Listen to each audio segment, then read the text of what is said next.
Pienso que ahorita el boxeo pasa muy buen momento. El reto para mí de este episodio es que la gente que lo vea entienda el boxeo lo mejor posible. Pero muchas veces digo, tú estás criticando algo que tu televisor está pidiendo. El que te paga a ti está pidiendo ese cinturón. La pelea de Mayweather-Pacquiao, para todas aquellas personas ajenas al boxeo, la mayoría pensó que eso iba a ser una pelea monumental. Falta el contar el boxeo a la gente que no es aficionada al boxeo. Y los que no pueden llegar a ser campeones del mundo también merecen una oportunidad de ganarse la vida o de ganar dinero haciendo lo que les gusta hacer.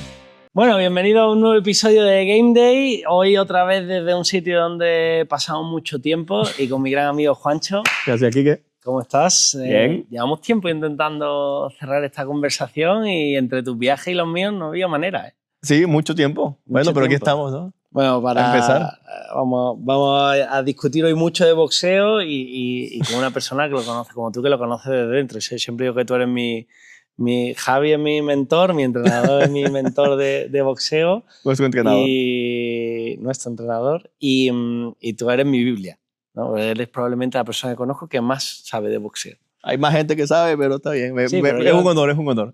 Yo no los conozco. Entonces, nada, siempre nos gusta empezar los episodios un poco presentando, dando la oportunidad al invitado de presentarse, contarnos un poco qué papel o qué rol tiene dentro de la industria del deporte. En Game Day lo que buscamos es contar el game behind the game, ¿no? O sea, qué hay detrás de la industria del deporte para que el deporte llegue a los aficionados y conecte con esa forma. Así que nada, cuéntanos un poco qué te ha traído hasta aquí.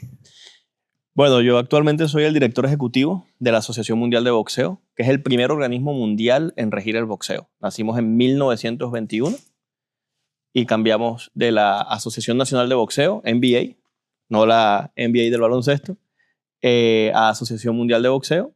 Y bueno, tenemos ya más de 100 años. Cumplimos 105 años este año. La primera pelea de boxeo la sancionamos nosotros. Yo empecé con ellos como jefe de prensa, que empecé en Venezuela como periodista. Gilberto Jesús Mendoza, que es el actual presidente de la asociación, me contrata a través de su papá, el expresidente Gilberto Mendoza, presidente emérito actualmente de la organización, y me llevó a Panamá en el año 2016. Y a partir de ahí empecé la dirigencia deportiva. Antes era un periodista deportivo que se dedicaba a cubrir algo llamado boxeo de calle, que era un boxeo muy interesante porque era en Venezuela. Entonces hacían, digamos, las mismas comunidades humildes, vamos a decir las favelas para que nos puedan entender todos, en las favelas montaban un ring. Y ahí llegó, por ejemplo, la BBC de Londres, AP, Reuters, todas estas grandes, porque era muy interesante ver cómo en lugares tan recónditos, por llamarlo de alguna manera, y además tan peligrosos, llegaba un ring de boxeo a través de un programa llamado Boxeo Olímpico de Calle. Y a partir de ahí llegamos a cárceles, llegamos con todo este movimiento social que hay, que tiene el boxeo, que tú lo has podido ver, cómo el boxeo te impacta en todos los sentidos. Me enganché con el boxeo y empecé a partir de ahí pues, a conocer un montón de personas hasta llegar acá.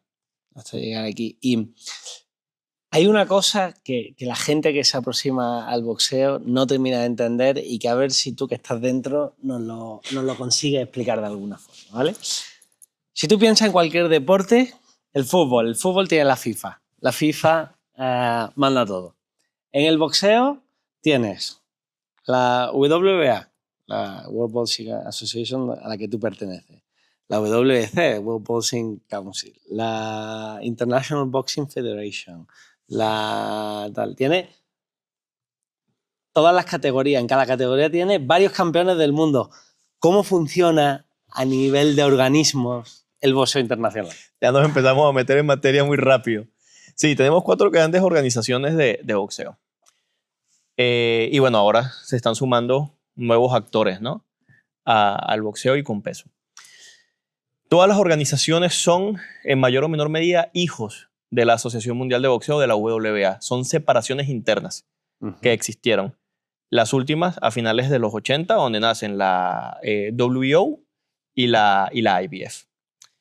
El boxeo, para mí, siempre ha sido anárquico. O sea, tenemos que ir al origen del boxeo y por eso yo creo que hoy, a pesar de los retos, ¿no? que se ven y de nuevos actores que ingresan al boxeo, siento que el boxeo desde su origen fue anárquico. ¿A qué me refiero? Antes del año 1921, la prensa elegía quién era el mejor boxeador, la prensa hacía los rankings, Y cuando nace un organismo o un ente rector, quizás en aquel momento las personas pensaron que, bueno, que ya el boxeo tenía un ente rector y que ese ente rector iba a decidir quién era el campeón.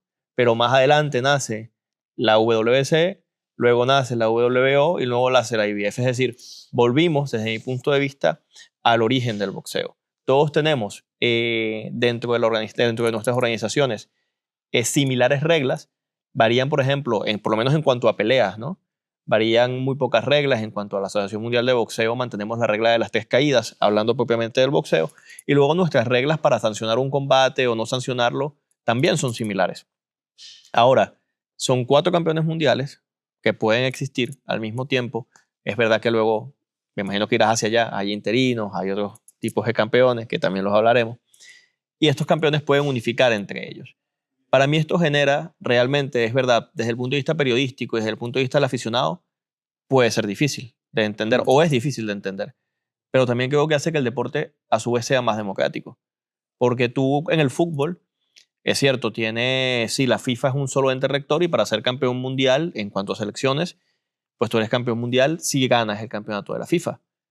Pero para hacer tu trabajo, porque al final del día el futbolista, el entrenador, el fisio, todos son trabajadores, para hacer tu trabajo puedes estar en la liga española, en la liga inglesa, en la liga italiana, en la liga alemana, si hablamos de las 4 grandes ligas, y luego evidentemente en las diferentes ligas que hay en todo el mundo. El boxeo, tú tienes 4 caminos nada más para ser campeón del mundo, si nos quedamos con los 4 organismos más grandes. Entonces también esto es un trabajo. Tiene forma de hacerlo. Pero ¿cómo conviven? Porque ahí ahí esa anarquía del boxeo hace que yo creo que un poco de barrera a que mucha gente se aproxime al deporte y entienda a nivel, no que se aproxime al deporte a nivel de deporte, sino a nivel de producto audiovisual de consumo, en el que tú entiendes, tú ves la liga, una liga de fútbol, por ejemplo, y entiendes perfectamente que hay 22 equipos, que de esos 22 equipos el que gana al final de año, el que gana más partidos, es el campeón. En el boxeo ese orden no existe, ¿no? Porque el propio deporte en sí es anárquico. Entonces tienes los organismos mundiales, las federaciones nacionales, y el ecosistema no tiene un camino claro para llegar, para que un boxeador, para que el aficionado entienda sobre todo quiénes son los boxeadores y qué oposición ocupan en el ranking. Entonces, ¿cómo se ordena un poco todo eso? Sí, si vamos a empezar, por ejemplo, deberían empezar muchos que no necesariamente a través del boxeo amateur. El boxeo amateur lo rige otra organización que no, entre comillas, no tenía nada que ver con boxeo profesional. La IVA, que quizás no muchos que estén en el podcast saben qué pasó con ella, era la organización que regía el boxeo olímpico, pero el Comité Olímpico Internacional la saca de todo el sistema y llegó la World Boxing. Pero digamos que antes el sistema en muchos países, por lo menos en Venezuela, tú pasabas por el sistema olímpico, llegases o no a los juegos y luego ibas al profesional. Solía ser natural que tu base fuese el boxeo amateur y saltaras al boxeo profesional. En el boxeo profesional entran en juego los promotores. Estos promotores, managers, van trabajando este boxeador muchas veces a nivel local y luego a nivel internacional para ir ascendiendo en los rankings. Entonces iban a empezar haciendo peleas como debutante, donde evidentemente tu bagaje amateur puede pesar. Ahora pesa mucho más, pienso yo, que lo que podía pesar antes. Casos como Lomachenko, que más rápido llegaron a pelear un título mundial porque fue doble campeón olímpico. Entonces, tú empiezas como promotor a hacerle a tu boxeador pequeñas peleas. 4 asaltos, 6 asaltos, 8 asaltos, 10 asaltos, hasta llegar al título del mundo en función a sus resultados. Estos resultados, ellos pueden empezar a hacer títulos regionales. Estos títulos regionales podríamos llamarlos como una Copa del Rey o este tipo de analogías. Vas haciendo esto y esa organización, por decirlo así, te va conociendo. ¿Cómo te conoce la organización?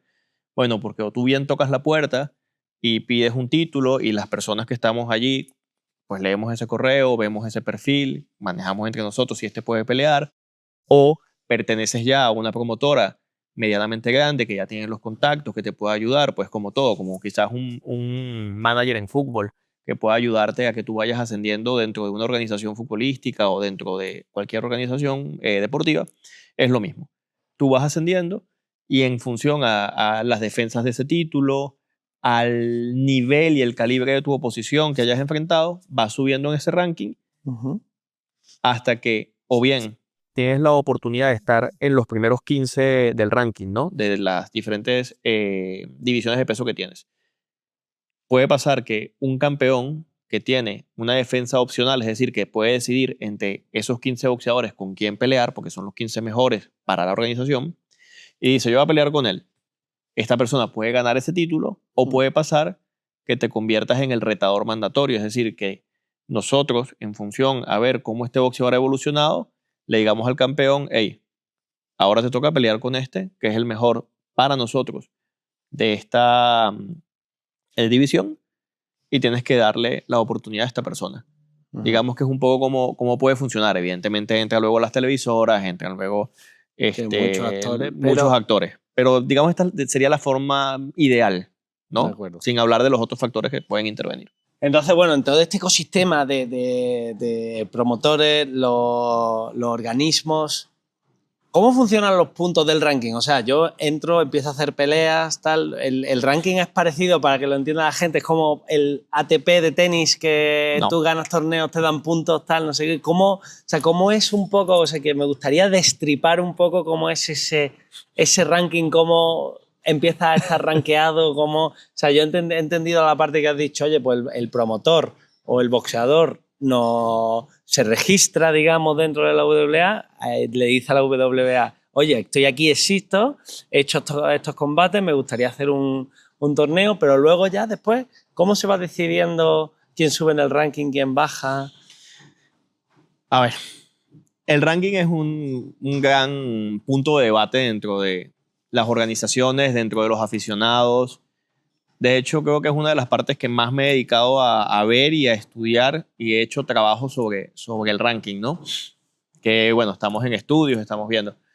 ¿Qué sucede con los rankings? Sí hay un sistema de ranking, sí existe un sistema de ranking que creo que actualmente no se está usando al 100%.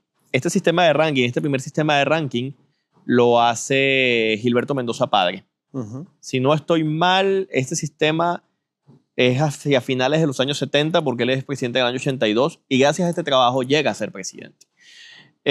Bob Arum, uno de los grandes promotores del boxeo, elogió el trabajo de ranking. ¿Por qué? Porque antes el ranking era mucho más subjetivo de lo que todavía es hoy, porque sigue siendo muy subjetivo los rankings de boxeo. El boxeo es un deporte subjetivo. Muy subjetivo. Muy subjetivo. Totalmente. Muy subjetivo. Y creo que ahí también está la belleza un poco, ¿no? Exacto, es su gran bendición y también... Y la gran... Sí, su gran peso, ¿no? Sí. O esa gran debilidad. Su gran maldición y bendición al mismo tiempo. Correcto. De un lado dice, nunca se sabe quién gana, por qué, no sé cuánto, pero tiene esa parte romántica. Totalmente. Y sobre todo en un mundo que estamos viendo ahora de datos, inteligencia artificial, tal, no sé cuánto, que cada vez todo está más medido, de repente entra en un universo en el que no todo es blanco o es negro. El boxeo es más analógico. Exacto. Es más analógico, ¿no? Digamos, es más difícil de predecir. De hecho, he visto hay un montón de proyectos nuevos de promotoras que están intentando salir con sistemas de puntuación de inteligencia artificial que te miden los puntos. Tal, los jueces artificiales ahorita. Y tal, pero no, queda siempre ese del ranking. Y tiene mucho que ver con lo subjetivo que es. ¿Qué pasa? El sistema de boxeo que crea Gilberto Mendoza, que es el que rige todavía al día de hoy el boxeo, sí hay puntos, sí hay calibre. Si ves, por ejemplo, si el número 1 del ranking pelea con el número 5 y pierde, baja tantas posiciones. Si gana un título regional, puede ascender a tantas posiciones. Si pelea con uno que no está rankeado, debe salir del ranking. Si pelea con otro campeón mundial. O sea, todo eso existe. Pero creo que la industria y la realidad de la industria de hoy ha hecho que los rankings vuelvan a ser mucho más objetivos, como eran antes, a usar este sistema. Yo pienso, sobre todo en el sistema de ranking, que hay muchas cosas que se pueden hacer, que las hemos estudiado, que la matemática puede entrar a jugar a favor y a medir muchísimas cosas que hoy no medimos, porque la matemática lo hace desde el principio de los tiempos, y creo que se pueden hacer. y creo que hay formas de poder intentar que el fanático pueda digerir mejor estos rankings. Creo que siempre va a ser difícil y creo que siempre va a ser, no van a poder entenderlo al 100% por lo mismo que hemos hablado. El boxeo es muy subjetivo. Lo que para ti quizás es mejor, para mí quizás no lo es tanto. Si tú consigues las maneras de medir todos esos puntos o todas esas posiciones y darles quizás un valor numérico, hay formas para poder llegar a tener un ranking más entendible, pero no exento de debate. El gran reto que tiene, yo que me he aproximado al boxeo bastante tarde en mi vida, me hubiese encantado descubrirlo mucho antes, pero como aficionado, es verdad que es todo demasiado, o sea, esa subjetividad que, como hemos dicho, es la bendición y al mismo tiempo la maldición del boxeo. Tenemos que buscar, o sea, yo creo que esa subjetividad hay que buscar un modo de explicarlo un poco mejor, sobre todo porque, tú has dicho una cosa, es difícil de explicar al fanático del boxeo. Pues si es difícil de explicar al fanático, imagínate al no fanático.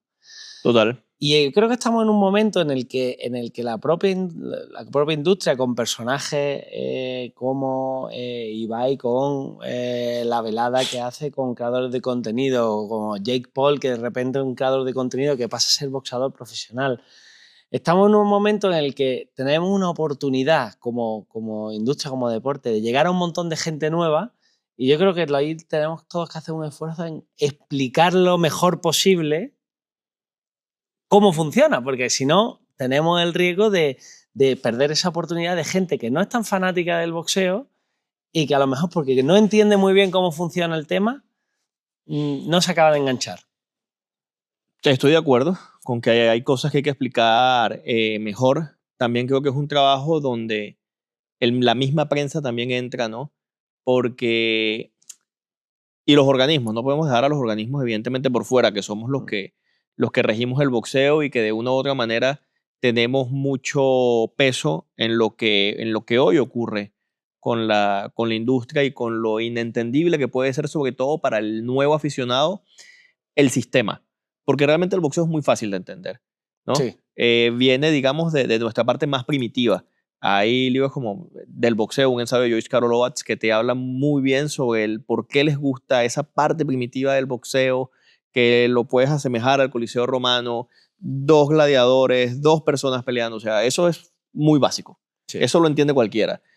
Y nos conecta con esa parte primitiva y mucha gente pues enciende el televisor y ve, sobre todo cuando hay grandes peleas.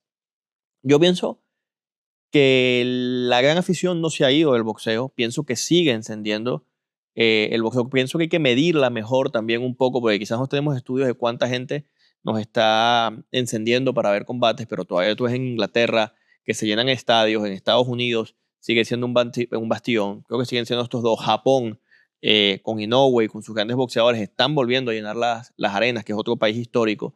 Pienso que quizás en Europa se nos ha quedado atrás Alemania, que era un país muy importante, sí. Francia también, Italia también lo era, España en su momento también fue un gran bastión boxístico.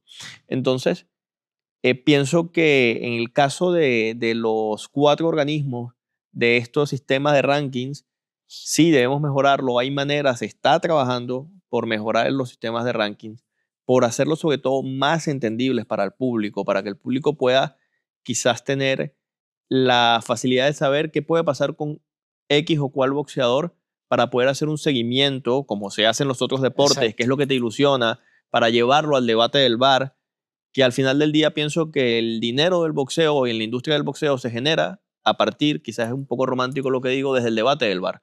Porque cuando tú logras llevar algo tan bonito o tan complejo, por decirlo de alguna manera, a un debate tan sencillo, porque al final del día el fútbol, el trabajo de un director técnico en fútbol, en béisbol, en baloncesto, es muy complejo, el aficionado de a pie no lo entiende, pero igual puede debatirlo en el VAR. Cuando tú puedes llevar, si tú puedes llevar este ranking al debate del VAR, pienso yo, ahí a partir de ahí puedes generar incluso mucho más dinero del que la industria genera, mucho más interés, y pienso que es un tema de ver que tenemos los organismos mundiales, sobre todo en nuestro sistema actual de rankings, que si tú ves ranking WBA, WBO, WBC y IBF, pueden llegar a ser muy diferentes en una misma división. Sí. Y si después tú te pones a conversar, tú puedes decir, oye, el ranking ideal es este. Entonces, si es este, ¿por qué no están estos 4? No, y luego ves cualquier otro deporte, fútbol, baloncesto, tal, llega a una competición y tienes tu magnífico cuadro de los playoffs y es muy fácil entender para el aficionado, vale, si gano los cuartos, gano la semifinal y gano la final, soy campeón del mundo. Eso en el boxeo no existe, ¿sabes? Entonces, y veo difícil que exista. No, y no creo que vaya a existir, pero entre la situación ideal de decir, oye, pues tengo el cuadro mío de los playoffs y lo que tenemos ahora, yo creo que ahí hay un trabajo que hacer a nivel de organismos, de federaciones y de todo, para que la gente lo entienda mejor. Creo que hay que llegar a un punto medio, ¿no? Porque la realidad del boxeo para mí es que llegar a este tipo de cuartos de final, semifinal, es difícil por la realidad boxística, ¿no? Hacer combates a 12 asaltos hasta llegar a una semifinal o algo, lo veo complejo desde el punto de vista de la industria, desde el punto de vista de la salud del boxeador. Sí, eso es fundamental, punto fundamental, que no te permite hacer lo que hace un torneo normal y corriente, que dure un mes, porque no te puedes pegar. Sí, pegarte tanto, o sea, una cosa es el boxeo estilo olímpico, donde pues tienes un tipo de peleas menos asaltos, pero igual, el boxeo estilo olímpico quizás para el resto de afición, pero para la afición general, es menos popular que el boxeo profesional. Aunque para mí los dos hacen un trabajo profesional, digamos que lo llamamos así. Yo por eso lo llamo boxeo estilo olímpico y boxeo profesional. En el caso del boxeo, pienso que es llegar al punto medio exacto donde la gente entienda cómo va ascendiendo ese boxeador, que esos boxeadores puedan ascender de manera similar, aunque no al 100%, no 100% exacto, en los diferentes rankings. ¿Por qué? Porque dentro de este ambiente boxístico, y creo que lo que hace a su vez también bonito el boxeo, o democrático, si lo queremos llamar de alguna manera, aunque habrá quien le moleste o le parezca demagógica la palabra, es que el boxeador tiene 4 caminos. 4 caminos que puede hacer. Si el boxeador tuviese solo un camino para hacer, muy posiblemente se elegirían los mejores. Habría que ver si eso llegase a existir, que no creo que nunca exista. Pero ahora hay tantos boxeadores en el mundo. Las matemáticas nunca han sido lo mío, pero tú tienes de momento 17 divisiones de peso. En la mayoría de las organizaciones, en todas las organizaciones mundiales, porque es una realidad, hay solamente 15 rankeados. Los que rankean del 15 hacia abajo, al final del día, los que pueden pelear es del 15 hacia arriba. Entonces, estamos hablando que son alrededor de 250 boxeadores, más o menos, porque mis matemáticas no son exactas, pero más o menos rondan por allí, sumándole los campeones del mundo. Entonces, eso no es yo creo que no es el 20% de la población boxística que sueña con ser campeón del mundo. Y los que no pueden llegar a ser campeones del mundo también merecen una oportunidad de ganarse la vida o de ganar dinero, porque hay que decirlo y es la verdad, haciendo lo que les gusta hacer. Por eso yo te refería, cuando hablaba del fútbol, hablaba, sí, hay 4 grandes ligas a las que la gente quiere llegar. Y muchos querrán ser del Madrid, otros del Barcelona, del City o lo que sea. Pero no van a llegar. La mayoría no va a llegar allí. Entonces, puede haber un futbolista venezolano que se puede ganar la vida jugando fútbol en Venezuela, que nosotros no somos un país de fútbol.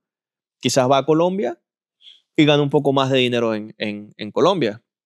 O llega a Argentina, o si no a Estados Unidos. Entonces, pienso que lo mismo pasa con el boxeo. Si no existiesen los 4 organismos, nos guste más o menos a los periodistas, posiblemente esos boxeadores tampoco tendrían la posibilidad de ganarse la vida.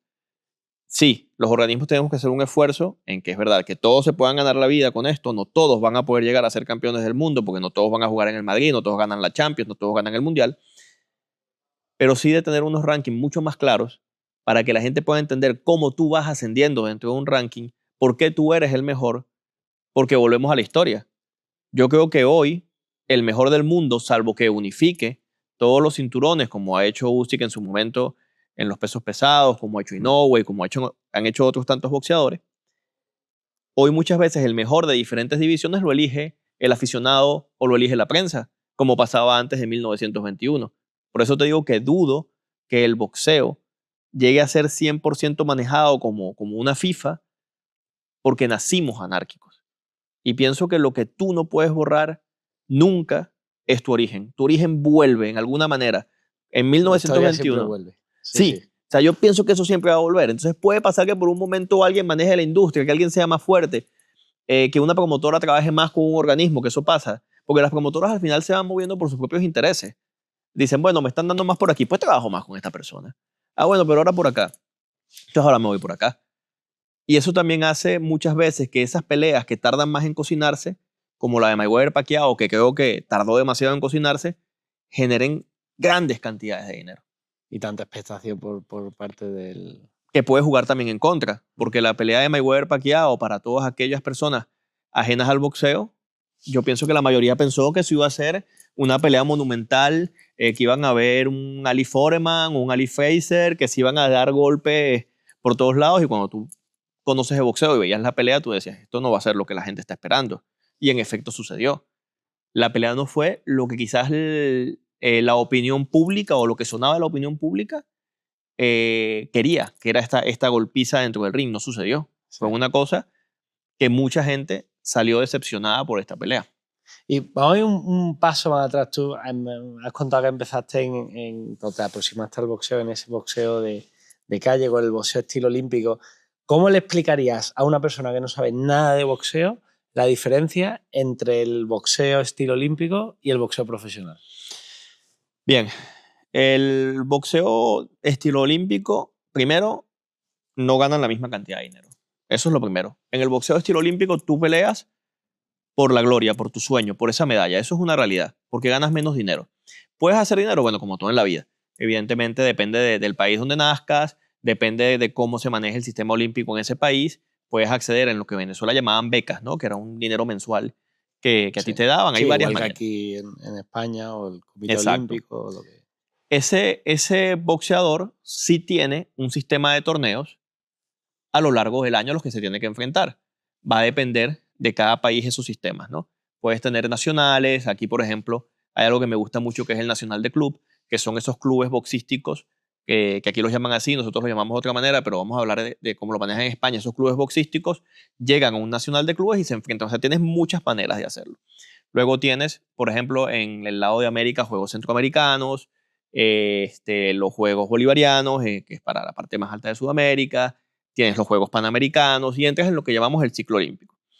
Están las selecciones que te van llamando en función, muchas veces, a lo que hagas en esos campeonatos nacionales, no necesariamente es así, y vas ascendiendo. Cambia también los guantes. Tú peleas con un guante de 10 y 12 onzas en el boxeo amateur o estilo olímpico, y en el boxeo profesional 8 y 12 onzas, 8 y 10, perdón. Pero pienso que el sistema de combate es lo que más cambia, ¿no? Por eso cuando hablamos de mezclar boxeo olímpico y profesional, se generó un debate tan grande cuando la gente decía, no, que quizás un boxeador profesional le va a pasar por encima a un boxeador de estilo olímpico. Yo no estaba tan de acuerdo con eso. ¿Por qué? Porque si tú vas a un campeonato, a unos Juegos Olímpicos, tú puedes pelear incluso en días seguidos o día sí o día no. Y lo difícil no es pelear día sí o día no, desde mi óptica. Para mí lo difícil es marcar el peso. Porque si de por sí a ti te puede costar dar determinado peso, tú tienes que seguir dando el peso ese día. Hay una historia que a mí me encanta de Venezuela, de Bernardo Piñango, un boxeador que pierde contra un boxeador cubano, y lamento que se me vaya el nombre ahorita. Ese boxeador pierde la final. Él, creo que en la primera pelea, un surcoreano le abre la ceja.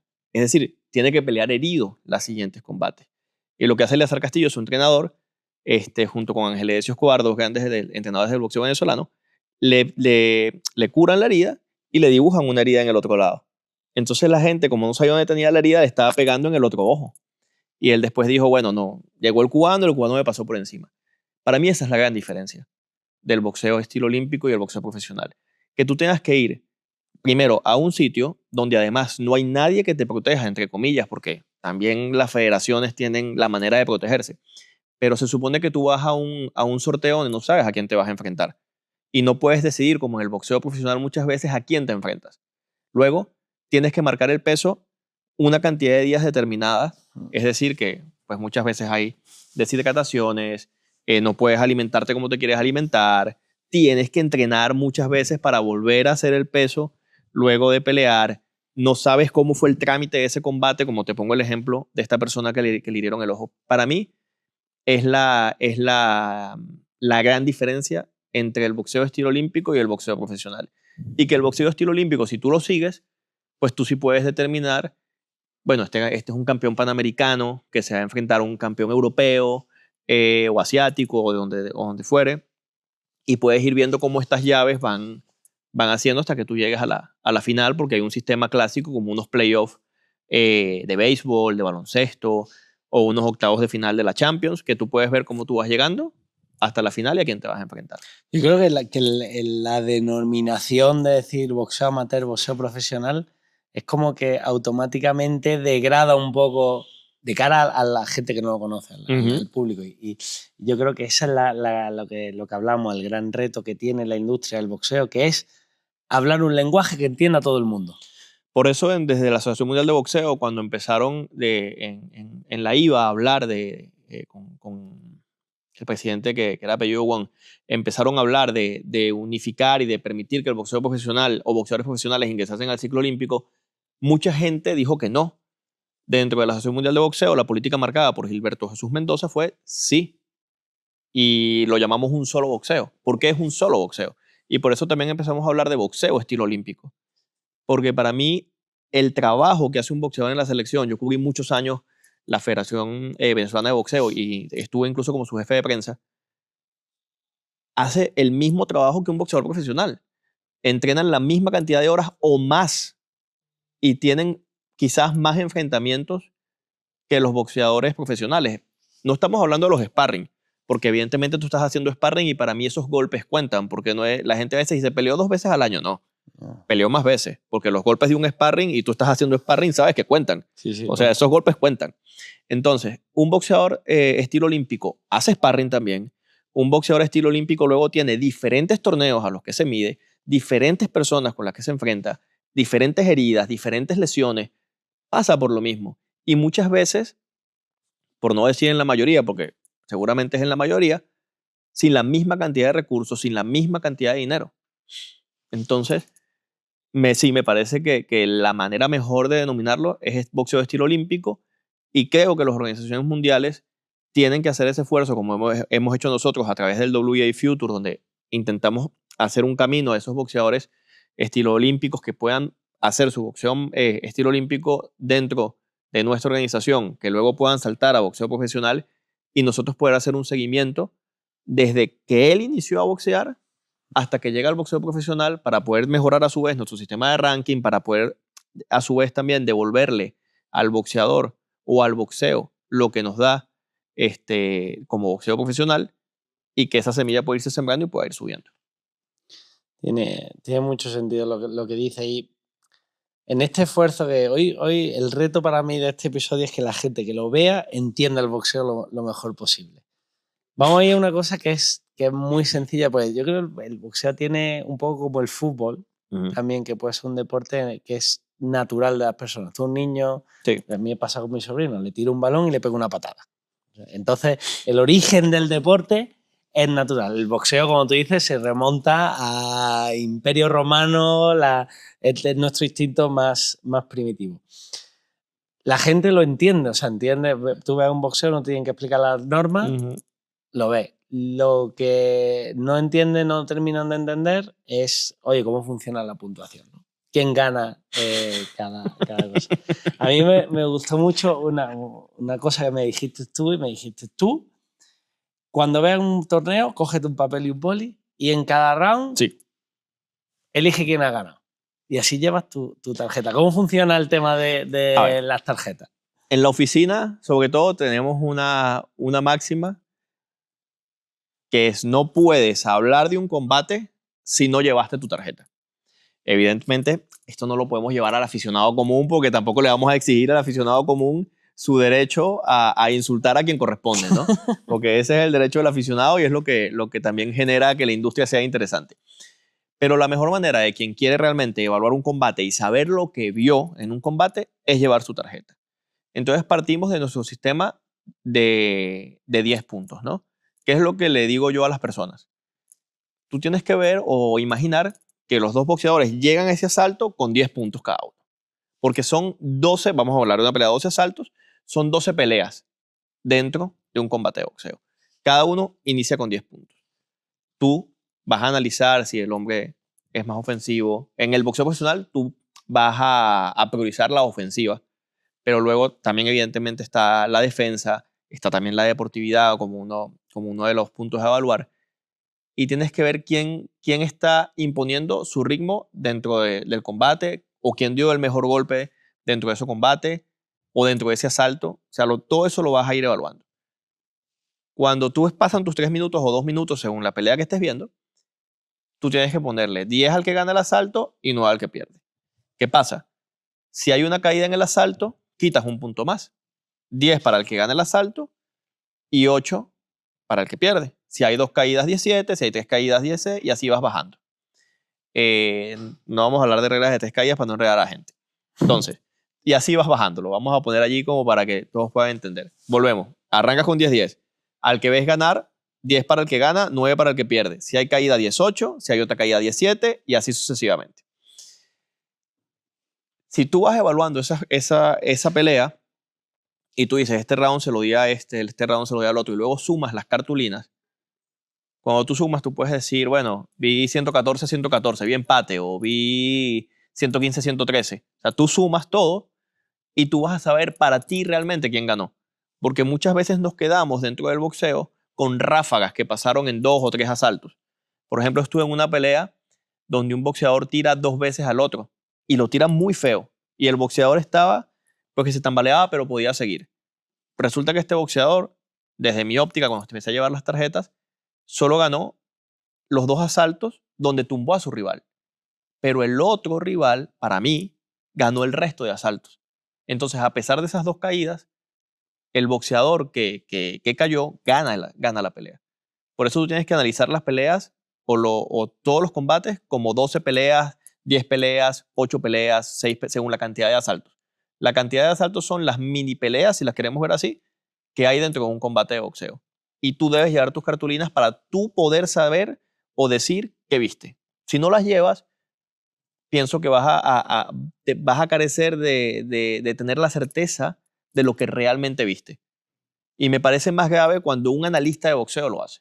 Porque si yo soy analista de boxeo y me precio de ser analista de boxeo, debo llevar la tarjeta. Debo llevar la tarjeta. Y así yo puedo saber realmente qué vi. Y no dejarme llevar solamente por momentos.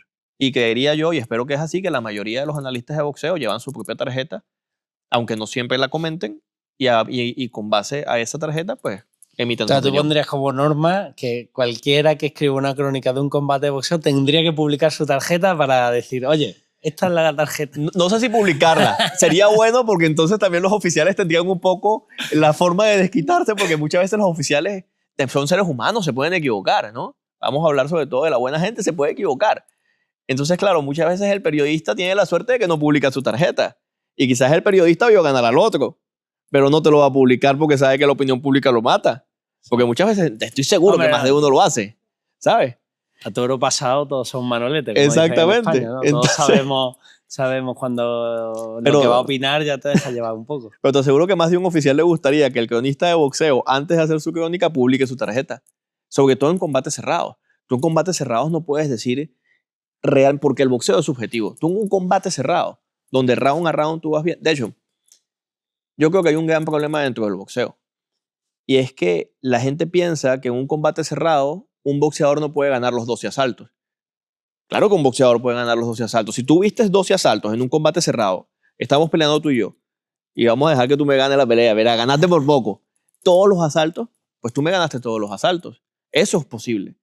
Pero si yo, como juez, digo que esa pelea fue muy amplia y no doy un 115-113, un 114-114, pues me caen un montón de insultos muy posiblemente injustos, que cuando ese oficial te dice, oye, es que yo vi ganar a este boxeador todos los asaltos por esto, por esto, y por esto, y por esto. Y evidentemente, ¿qué es lo que generas dentro de la misma industria? Pues que los oficiales sepan que en un combate cerrado, pues no se pueden ir mucho en las tarjetas porque al final del día les va a caer encima la prensa, el público y todo esto. Pero es una posibilidad real que una persona en un combate cerrado gane todos los asaltos. Posibilidad, pues puede pasar.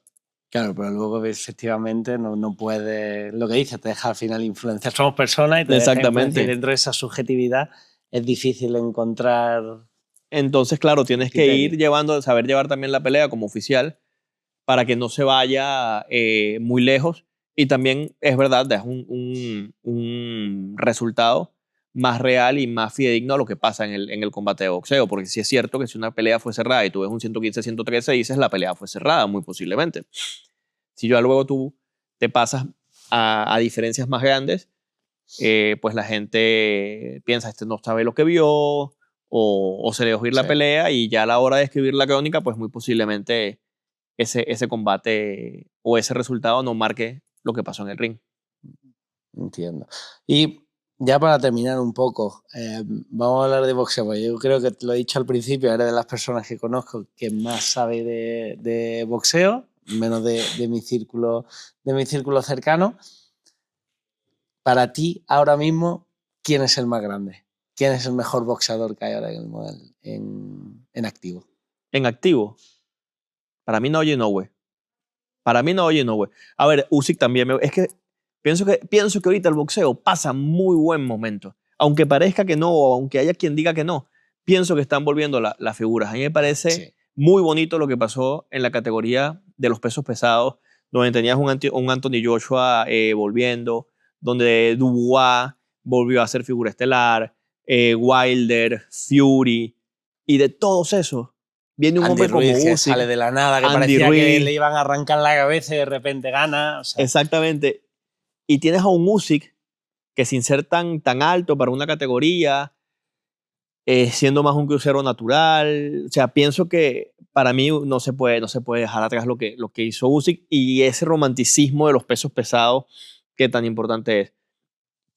Si me hablas en cuanto a lo personal, Inoue, para mí, tienes boxeadores como Usyk. Me gusta mucho Dimitri Bivol, que no hablamos de títulos interinos, por ejemplo, que sí quería reivindicar la función de los títulos interinos dentro del boxeo, que muchas veces lo critican, pero creo que también ayuda a que muchos boxeadores sean campeones. Es el caso de Dimitri Bivol, que empieza como interino en la MBA y llega a ser campeón. Tenemos casos como Yerrel Corrales, que le gana en Japón a Takashi Uchiyama y no hubiese sido campeón si no hubiese sido interino. El chino Maidana, que pelea con Floyd Mayweather, de no haber sido interino no llega. Tenemos un caso también que te toca a ti, como el de Jennifer Miranda, que es campeona interina y logra llegar a MVP, logra pelear en el Madison Square Garden, también porque hay un título interino de por medio, cumplen una función. Es verdad, pueden ser criticados, no se han usado al 100% bien, pero también forman parte importante para que un boxeador labre su camino. No, ahí yo creo que hacerlo. ha hecho el paralelismo perfecto, que es si tú miras deportes como el fútbol, sí, campeón del mundo, el mundial es una vez cada 4 años, hay una selección que es campeona, pero tú como futbolista puedes ser campeón de tu liga, puedes ser campeón de la Copa del Rey, puedes ganar la Copa tal, y yo creo que la función de todos estos, o sea, son al final trofeos y tú tienes que reconocer, o sea, no puede ser que el único trofeo sea el campeón del mundo. Exacto. Y además para algo estás peleando, y ser campeón regional tiene su peso, y ser campeón interino tiene su peso, y ser campeón Gold tiene su peso. Sí, es verdad que el boxeo se ha llenado de títulos, es verdad que no siempre los títulos se usan bien, no nos vamos a mentir, es una realidad, pero también tienen una función, porque al final del día, el mismo periodista que muchas veces se sienta delante de una televisión a criticar ese título, su propia televisora le está pidiendo al promotor un título, y a su vez ese promotor que lo presiona a la televisión, le está pidiendo a la organización un título. Entonces, la rueda empieza a girar desde la misma televisión, y por eso muchas veces me causa gracia, aunque soy periodista y la prensa tiene que decir lo que quiere porque creo en la libertad de prensa, pero muchas veces digo, tú estás criticando algo que tu televisora está pidiendo, porque lo está pidiendo tu televisora, o sea, el que te paga a ti está pidiendo ese cinturón muchas veces. Y también ser campeón regional tiene su valor, y sobre todo en Latinoamérica, que hay muchísimo boxeo, muchas veces no hubiesen mirado a esos boxeadores si esos boxeadores no hubiesen pasado primero por un interinato. Y creo que el ejemplo que en este podcast más fácil se puede entender es el de Marcos René, el chino Maidana. El chino Maidana se forma en un programa nuestro llamado Knockout de las Drogas, es campeón interino, y llega otro que se puede hablar es de Gennady Golovkin, que empieza como campeón interino. Sí, no siempre se han usado bien, es una realidad, pero también le han servido a muchos para ser campeones. Bivol entró en boca de todos cuando le gana al Canelo. Pero todos aquellos que hacían seguimiento al boxeo de manera más profunda y que conocían a Bivol, sabían que era muy difícil que el Canelo le ganara a Bivol, por el gran boxeador que es Dmitry Sí, Bivol. yo creo que probablemente sea mi boxeador preferido ahora. Para mí es un super un boxeador. estilo que a mí me alucina. Totalmente. Pero sí es verdad que, bueno, yo creo que hoy me saco varias conclusiones. La primera es, me ha quedado mucho más claro todo lo que es la estructura y la organización del boxeo, los diferentes organismos, de dónde nace un poco todo, el rol que juegan esos títulos intermedios y yo creo que ese paralelismo que has hecho entre, oye, esto es en cualquier deporte, tú tienes muchas competiciones, pues cada uno de los títulos es una competición distinta. Creo que falta el comunicarlo. O sea, los organismos tenéis que hacer, y esto es un llamamiento que hago yo como aficionado, tenéis que hacer muchísimo mejor trabajo en decir, oye, WBA, tenemos todos estos cinturones, Sí.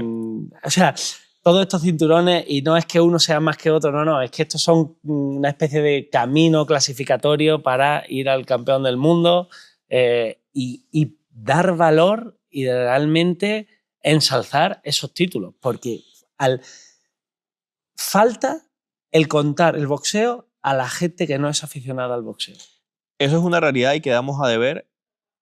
Y lo hablaba con un periodista acá en España, Salir una velada, y no le quité razón en ese aspecto, en que no hemos comunicado y que no siempre se cumple el paso a paso de nuestros títulos. No siempre es fácil seguir, y eso es una realidad, que si tú ganas este título te va a dar esta posición en el ranking. Eso al día de hoy no se cumple. Y es un trabajo que queda a deber dentro de los organismos, que sí se está trabajando para hacerlo. Nos queda mucho camino por recorrer, porque pienso que en lo que logremos ordenarlo y comunicarlo, ya las personas no se van a quejar de si este es campeón de esto o de lo otro, sino van a entender el peso real de cada título y por qué ese camino recorrido de cada boxeador. Pues yo creo que con esa reivindicación mía como aficionado y con ese compromiso tuyo dentro del organismo, es decir, vamos a hacer un mejor trabajo, vamos a terminar este episodio. Gracias. Juancho, mil gracias. A ti. Ha sido súper interesante y repetiremos esto dentro de poco para ver cómo vamos avanzando. Y te traeremos a Gilberto para que le preguntes Perfecto. lo mismo y te lo diga. Ojalá. Muchas gracias. Gracias a ti.